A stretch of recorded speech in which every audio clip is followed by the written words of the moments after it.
Hey guys, this is James from TeaDB, bringing you guys InBetweenIsode number 8. I have no camera woman today, so you guys are going to have to bear with me. My hair might not look good. I don't have my makeup artist here either, so this is just going to be, it's Tuesday morning. I'm trying to film this for Wednesday. This is a bit of a last minute one, but so today I am drinking the Old Bear from White2Tea. So I've spent the past week or so having a few tastings with some of the new white label productions from White2Tea, which would be the Often Tool, the Old Bear, and the Gaoshan Qingbing. I was trying to figure out which one I wanted to bring on the show, and so in the end I decided, for me personally, I think the one I would be most likely to purchase in larger quantities would probably be the Old Bear, which I have been enjoying quite a bit. So you can see it right here. It's being marketed as a tea for pipe smokers and whiskey drinkers, both of which are pretty cool things to do. And yeah, so it's being marketed as kind of like this smoky tea. It comes in the shape of a Fang Cha, which is a square, so it's a little bit different shape than a brick. So like the white whale would have been more of the traditional brick shape, the Juan, and this is the Fang. Alright, so yeah, let's get brewing. So I've already, as has been the case of the past few InBetweenIsodes, this is on its third brew already, and I'm going to have to show you guys shots of the liqueur as well as the dry leaf and wet leaf at the end, just because I have no one manning the camera right now. And so it's brewing up really nice orange liqueur. And you can also check the White2Tea website to see some pictures of this. Let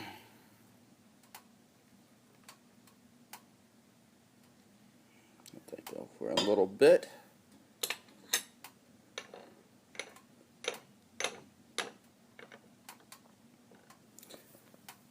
Yeah, so of the three teas, I found the Often Tool to be more or less as it's marketed, kind of a really, it's a very affordable daily drinking tool. You get a lot of tea for not all that much money. It's probably the weakest tea by a considerable margin of those three. I found it to be the least exciting.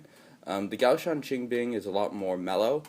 So for those that prefer kind of like a more mellow taste, Paul Two Dog on the site speculated that it was from Iwu, and it kind of has that sort of warm wood, slightly fruity, somewhat sweet, more of a soft taste overall. And this tea, on the other hand, is being marketed as more of a really smoky taste. So I've had two sessions with this, both with other people, and one of them was with my girlfriend, who immediately said, it smells like a campfire.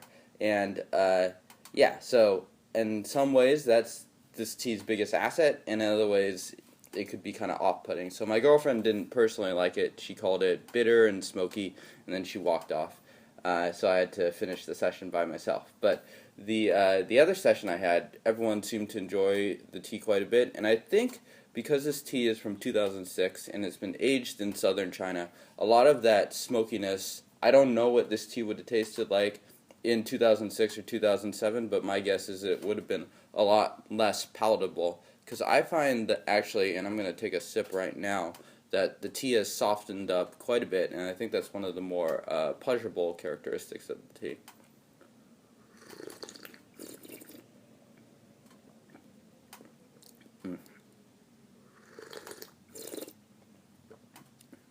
So it's still a little sharp. For the first few steeps, I find that it's somewhat sharp, and then it just slowly softens. And I find that once it kind of hits the steeps 4 or 5, that's when I really, really start to enjoy the tea. A really nice, soft finish, and it's not, and a little bit of that smokiness and bitterness goes away, and just much more easy to drink.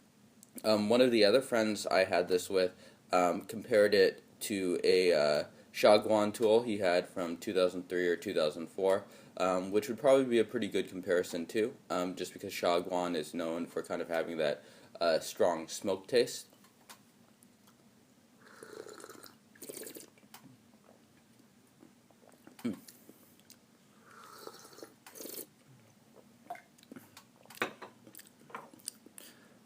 One other thing to note, and one perhaps limitation of this tea, is I sessioned this as the second tea out of 3, and I think it really affects the palate in a lot of ways. The smoke would just kind of remain there for the final tea, so that's also something to note and to be aware of. Because the third tea we sessioned in that session was actually the Little Yellow Mark from White2Tea, which is a tea I enjoy quite a bit, and so I'm not used to that tea tasting like smoke, so I actually had a good reference point of what I expected it to taste like, and it definitely didn't taste quite the same as you would expect, or quite the same as it had in previous sessions. Alright, so here is steep number 4. So drying some dry fruits, it's a little bit sweeter, a lot more softer than the previous 3 steeps, and so I'm starting to enjoy this tea quite a bit. This tea, its aftertaste really lingers in the mouth, and I find that it really gets me going in terms of caffeine and all that stuff. Comparatively, I like the hui gan of something like a Wang Gong Jai that I sessioned from Tea Urchin yesterday. It had much more of a throaty sweetness.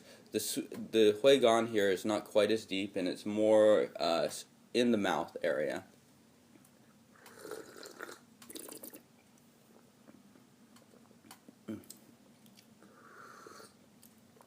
So really, really nice.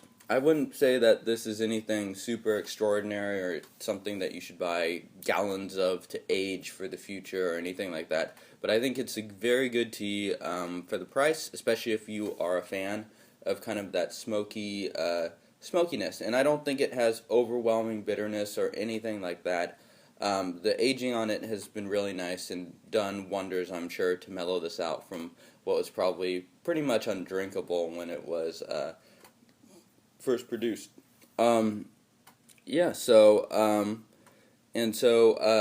you guys for watching. Some stuff coming up in the future. We have the Mature Pu'erh report coming out this Saturday.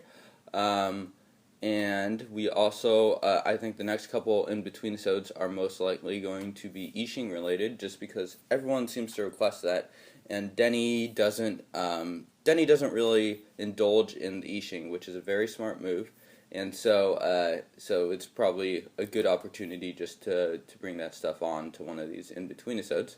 And then after that, I've been drinking through a lot of tea urchin teas, so probably bring a couple of those on the show. So thank you guys for watching, and I will see you guys next time. And please, I'd love to hear back from you, any feedback you might have about this. Thanks.